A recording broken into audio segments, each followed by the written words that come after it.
Good afternoon. At Not least yet. in Eastern time, it's afternoon for Jacob, who's down there for me. Don't know where he is for you down there. Good afternoon. Good morning, Mrs. Walker. How are you?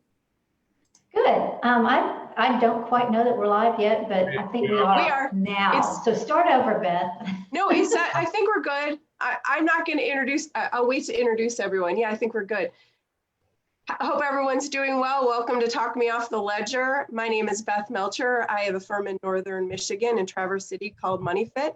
This is my friend, Jacob Schrader. He owns Ascend Consulting in Bellefontaine, Ohio. And my other friend, this is 100% of all my friends on the planet right now, right here, Amy Walker. Amy Walker owns Walker Agency in beautiful Houston, Texas.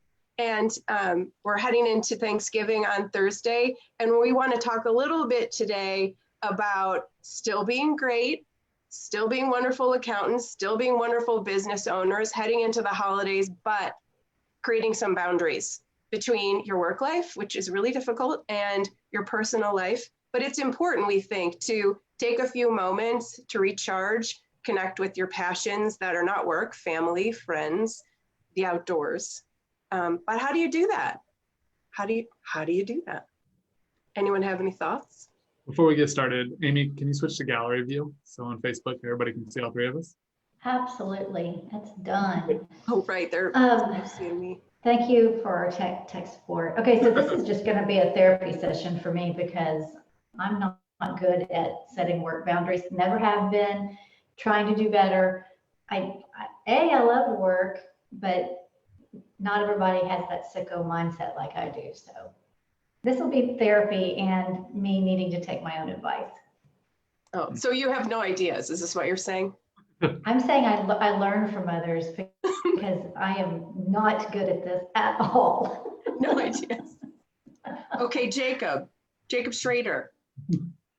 So I always think of the kid on the piano when Peanuts, whenever we're talking to you.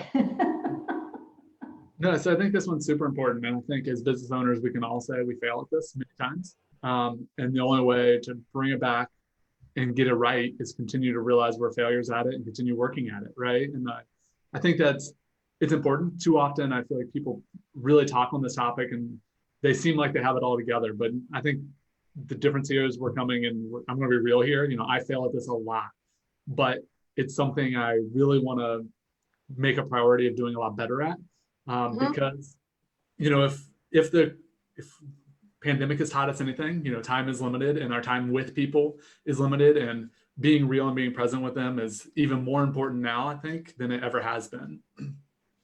Right. Why do you think that is, being real and being present with them? Why is that so important? Well, I think it's always been important, but I think it's sunk home a little bit more, you know, when you can't see when you can't see people on a regular basis. It kind of forces you to realize when I am with them, I need to really make sure I take time to value the relationship and build it and really be there with them because I might not see them again for a while.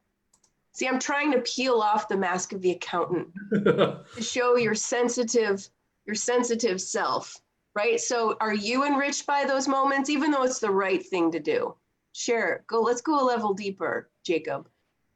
Yeah, no, I mean, it does. I mean, it refreshes each of us, even though you don't realize it. So often we think we're going to be drugged down by taking time away from work because we look at the mountain that comes back. But I think really when you take that time away, it lets you refocus on what's important and realize, you know, that maybe you're prioritizing things as emergencies that aren't emergencies. And, you know, building those relationships, there's only a moment in time that you can build those. You can build your business forever. You can only build those relationships at moments and times.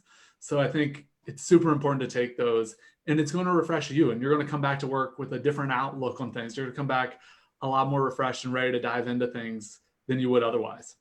Okay, so now I have a question that I'm going to toss to Amy. So for just a few more minutes, I want everyone to talk with the first person pronoun, because you said you're going to be refreshed, but I would want Jacob to say, I will be refreshed. You know, I will feel connected with my family, my people, and I will come back as a just an even better worker. So let's think about the idea of emergency, right? These things we perceive as emergent, things we've got to deal with immediately. Amy, talk about some things that are emergencies or feel like emergencies in a moment where maybe your family responsibilities are pulling towards you or asking you to be a part of family, and the emergencies of work are keeping you in work instead. What are they? Everybody in our company knows there's only one accounting emergency, and it's if it has to do with payroll, because a mistake in payroll, that hits people in their bank account. Obviously, it hits home. So it took me a long time to realize that most questions can wait until it's time to get back to the computer. It's okay to take a deep breath and not knee-jerk response or run back in there. But if it has to do with payroll, we stop and we fix it. We do everything we can not to make a payroll mistake, but people are human and it happens, and there's misunderstandings and all kinds of layers of things that go into that. But the only true emergency, in my opinion, in accounting is payroll. So to help people, I don't know how to share this video, by the way. I know I'm gonna admit there are tech issues. I'm looking at our Facebook and I want to put it on my site. I have no idea how to do it. So if you guys see me peeking, it's me trying to figure out how to do it. No clue. Amy, so if payroll's the only emergency on those days where you're feeling work pull you away from family and it's not a true payroll emergency, let's talk about those times. Maybe you look back and go, hey, this wasn't all that important. I probably shouldn't have spent my time in my office instead of out having a barbecue with the family. Talk about when you're getting family versus work confused maybe, and when you wish you would have taken family over work instead. And what idea and rule do you want to carry forward to think about that and help you compare? I think that's a personality issue. I think it's, especially people that own businesses, whether you be an accountant or not, if you have that mindset that your mind's always thinking about work and always thinking about that, that's a real entrepreneurial mindset. But talking about, I'm going to tie in Jacob's example of pandemic, because so when I first started hiring people to join our company, and they would ask me, what are work hours? And the way we're set up, that we do have some people in our company have the type of job that they can just get their work done whenever. And I would just say to them, I don't care, just get your job, you do you, get your work done and we'll be fine. And luckily we have great people that do that. But they kind of looked at me with a, what do you mean I can do this whenever I want? And that didn't mean anything to me because I worked all the time. But when the pandemic hit, we have many employees who have kids that were now learning from home. And one in particular, she's awesome about setting work boundaries. When she's at work, she gets her work done and it's done right. But about week 3 of kids being home, she said, okay, look, in our team meeting, I've got 3 kids to homeschool and I've got to get their stuff done. And then I also needs to get my work done. So from 8 to noon, I'm going to be a homeschool mom. We're all going to take a little short lunch break together. And then from 1 o'clock to 5 o'clock, I'm going to be Walker Agency employee. And she was setting boundaries, healthy boundaries. And it was almost a relief to the rest of us, because I guess that's what, people say people crave boundaries.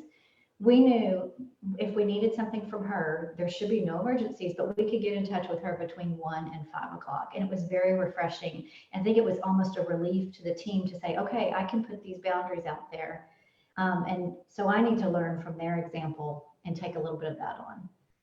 When I think this brings up a broader point even, the saying is that work expands to fill the time available, right? And I think as owners, a lot of us fall in this trap, right? We are always on. And yes, we're flexible. And yes, we may go run and do a personal errand during the day when everybody else will be working, right? We'll go and do those things. We're like, well, we gain that flexibility time. But I think so often we allow work to grow into that. And if we set better boundaries, even as business owners, we would actually be a lot more efficient and effective. We would get things done a lot faster. We're very capable of locking in and really achieving a lot as business owners, whether that's in accounting or not in accounting, any space in that. Business owners typically are high productive people. And if we really lock in and do that, but so often we look at the mountain there and we dibble dabble here and there, and we don't set that solid boundary. So we're not super motivated, like I have to get that done by 5 o'clock because I need to leave, right? And because of that, then we get used to letting that expand. And it is every evening we're not spending time with our families. We're not taking that break. It is on Thanksgiving, you're looking at that mountain of workload that's sitting out there and you're saying, well, I'm taking a day off and therefore none of that's getting done. And I got to come back to that mountain of work. Where if we set proper boundaries around it, one, the mountain might not be as big because we would actually work a lot harder during that time and a lot more effective. Mm-hmm. We set that boundary and you're like, no, this is a priority right now. And, we said, and one thing you brought up was like, Amy said, the only emergency in accounting is payroll. So as a business owner, what are the true emergencies in your business? And this is something I encourage people to go find. Like, what is that true emergency in your business that you should stop everything and deal with? Define what that is. And then when you're going to, you need to take a break, make sure that that's the only thing that interrupts it.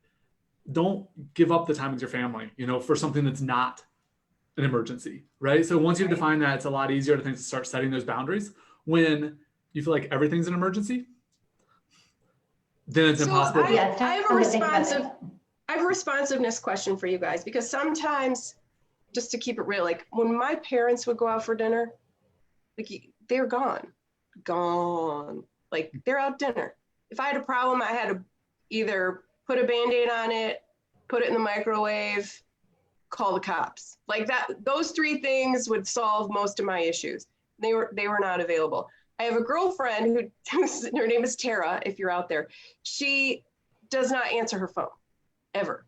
Like I could call her at noon, 9 o'clock at night, it doesn't matter. She doesn't answer. It's probably about me actually, but she doesn't answer her phone because she wants to operate by text. She doesn't want to answer her phone. She likes being efficient by text. So I, as the customer in that scenario, the child or the friend, or sometimes if I try to call a CPA or an attorney or an insurance agent, they have signaled to me that they're willing to process my questions in the workflow that they work in. So do I consider them a lower level provider, or do I actually interpret that they are functioning on a more efficient, higher level and appreciate that? I don't know where I stand on that. So how can we be great and not necessarily responsive super fast? How do you balance being great and managing the boundary at the same time? Asking. Two thoughts on that. I went to a presentation from Profitable Firm once when we used to get to go to conventions, and they talked about the authoritative accountant. You set the way you work, the hours you work, you establish that relationship with the client. And it was kind of like the light bulb started going off, because for a long time I thought to get business, to keep business, we had to be always accessible. And that sometimes comes back to bite you, because people don't value your time. Therefore, maybe they don't value your service as much. Mm-hmm. And then I had another great friend through the Thrival Network, Jordan in Canada. And he said, if you knee-jerk immediately respond to every message, if you race to be the first person, sometimes maybe you're giving off the perception that you're not thinking things through, that maybe your authority as an accountant isn't quite as deep because you didn't take the time to think that issue through for that client. So I like those two.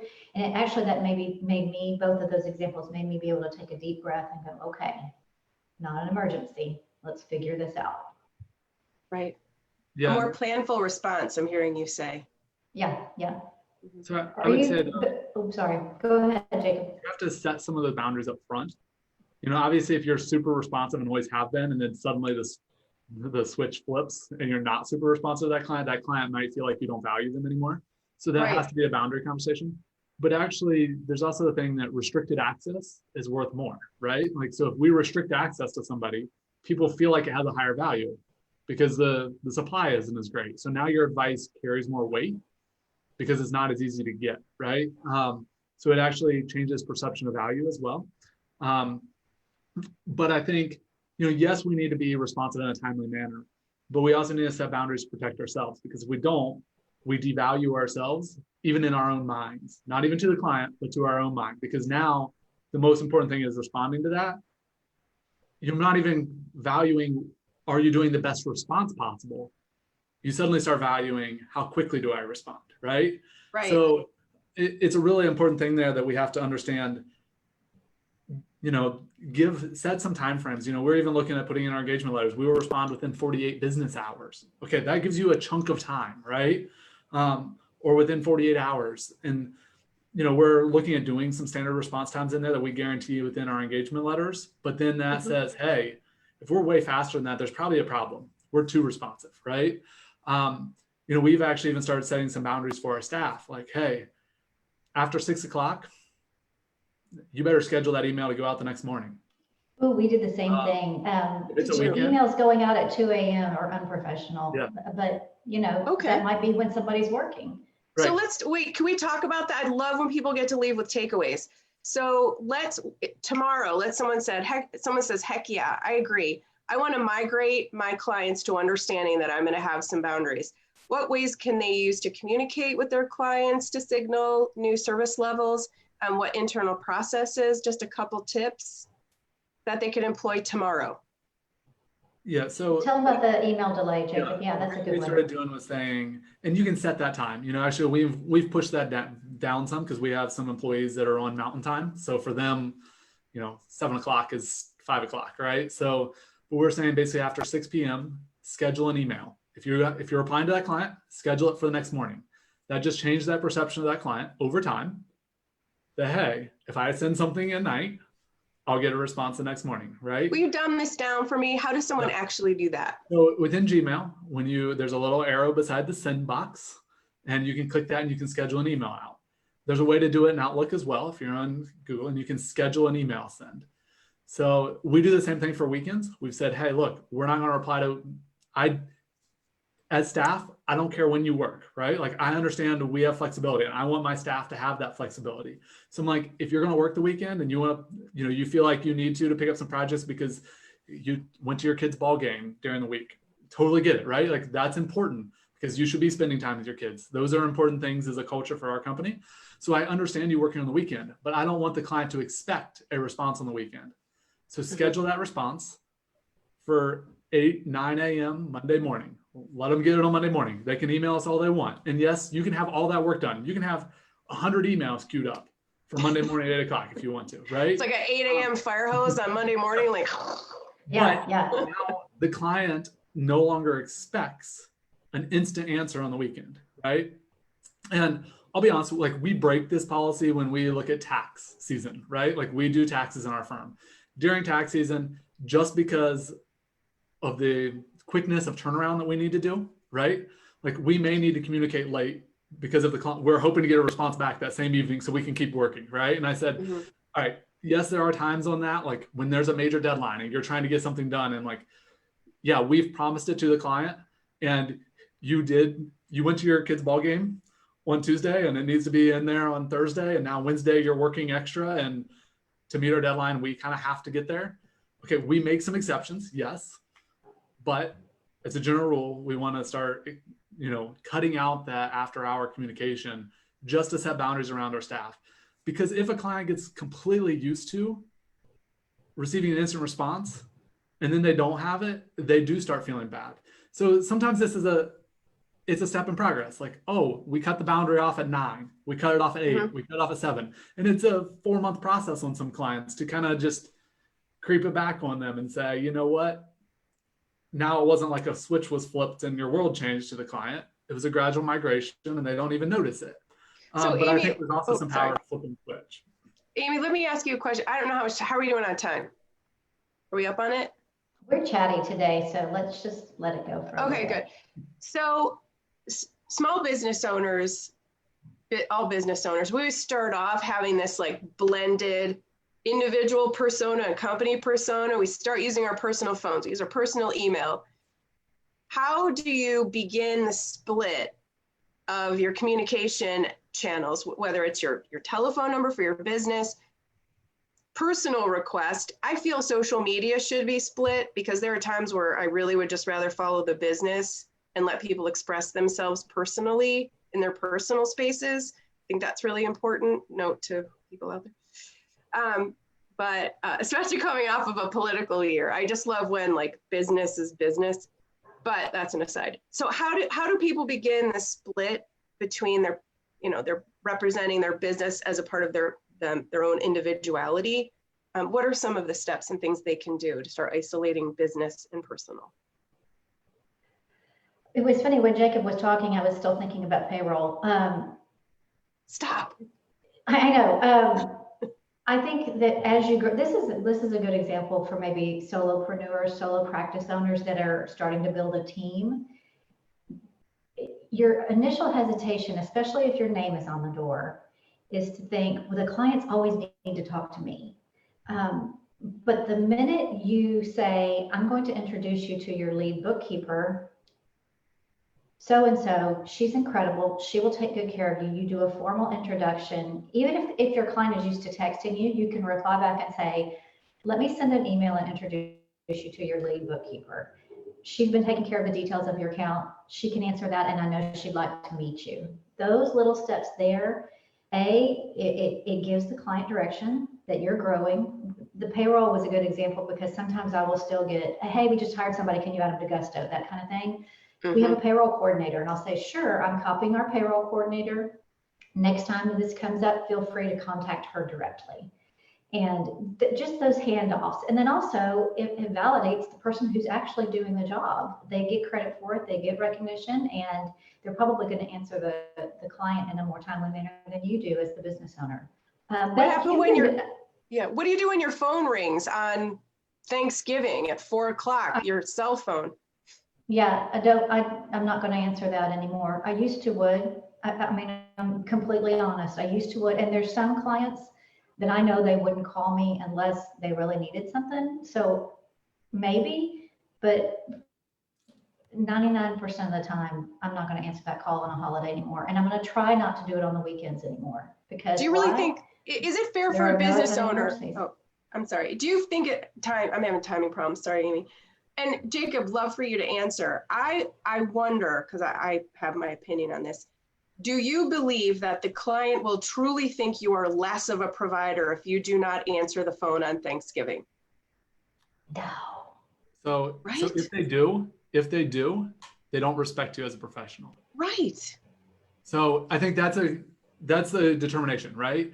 And do you really want customers that don't respect you as a professional? Why do I feel like we're talking about dating?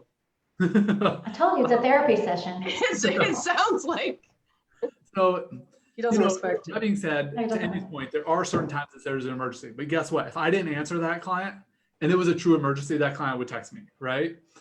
One thing we are really working at doing is building, and we're actually migrating phone systems now because I want the ability for clients to be able to text the company, but my team should be able to receive them, not me. I do something that Amy talked about as well, where if they're emailing me and I want that contact to be my, a team member, I make sure that I say, hey, so-and-so is going to have a better answer for you. And sometimes, or so-and-so is more up to date on your file. Let me check with them. Let them answer this, right? And sometimes I actually even know that person isn't going to have the answer. But I will go to Slack. You want to do that handoff, yeah. And I will make sure they have the answer to respond there because I want that person to be the point of contact for that client, right? And if that point of contact, my bookkeeper, needs my support, yes, they'll turn to me and ask that question.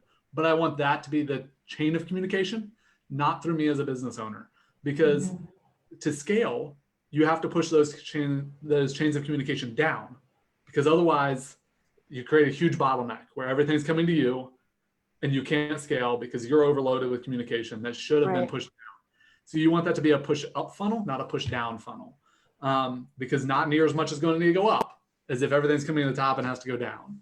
So, it's understanding that and making sure your chain of communication is there. And I think, the hardest thing is those legacy clients and helping them adapt to that, right? Like your new clients, it's really easy to introduce into those new processes and kind of push. We all have those legacy clients and I have some amazing ones. And yes, I have some amazing clients that still call me in the evenings. And I know that, they're growing a business super fast.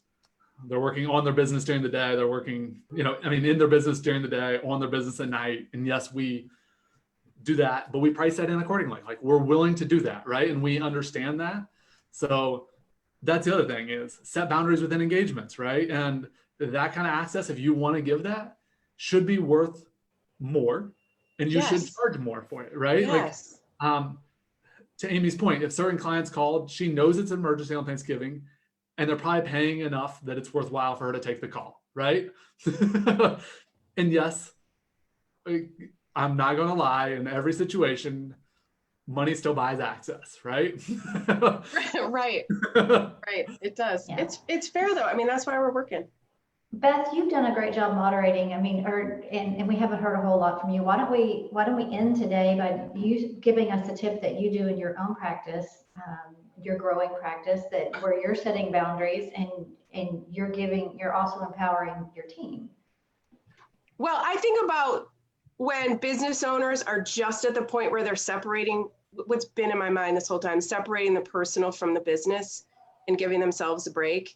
And little things are getting a Google Voice phone number, getting a new phone number, setting it up in the name of the business, making sure that you've got an email address for, it's little things, making sure you've got an email address for the business, managing it from there, managing it within the boundaries of what you feel is fair for response time to your clients. And then I'd definitely support what Amy said would be to, if you have employees, do the handoffs to the employees and with great validation to the employee, introduce the employee to the client. And the last bit of information is we're really not that important. Like at some point to look yourself in the mirror and go, the world goes on without me. I can let go. Everything will be fine. Sometimes we self-aggrandize a little bit and just say, we really need to be doing this and it's an inertia problem. Get up from the desk, go put the marshmallows on the sweet potatoes or whatever it is that you do, and just go enjoy, because you'll be a much more fun business owner accountant if you've got a story to tell beyond, I completely killed that spreadsheet today. So I hope that people come back after Thanksgiving and share with us wonderful stories about the holiday and about, like, I'm sad, I feel disconnected. Like I could cry that I don't get to see you guys as much as we did before. I'm sad that we are virtual. And so just to connect, even with just the few family members that I get to connect with, I cannot wait for this lockdown to be over and for us to connect again and to have good boundaries in place when the doors reopen. I think would do a great service for me, for my clients, to have a clear definition of self and business. And maybe I'll have them all up and in good shape by the time the doors open and it's spring and I'm vaccinated. So that's all I have. That's wonderful. Speaking of boundaries, my college kid just walked in the front door behind my computer, so I'm going to say goodbye and go have lunch with her. And I hope you both have a wonderful Thanksgiving. I'm grateful for you guys. You guys are like the best. I love you. It's good to see you guys today. Yeah, you as well. Before we leave, where can we reach you guys? Oh, Go for it, okay, Beth. my website, bemoneyfit.com, bemoneyfit. Come check us out. We're at walkeragency.us. And I'm at ascendllc.com. And you can find us all on social media as well. So good to see you guys all today. Yes, you as well. Post pictures. Bye, guys.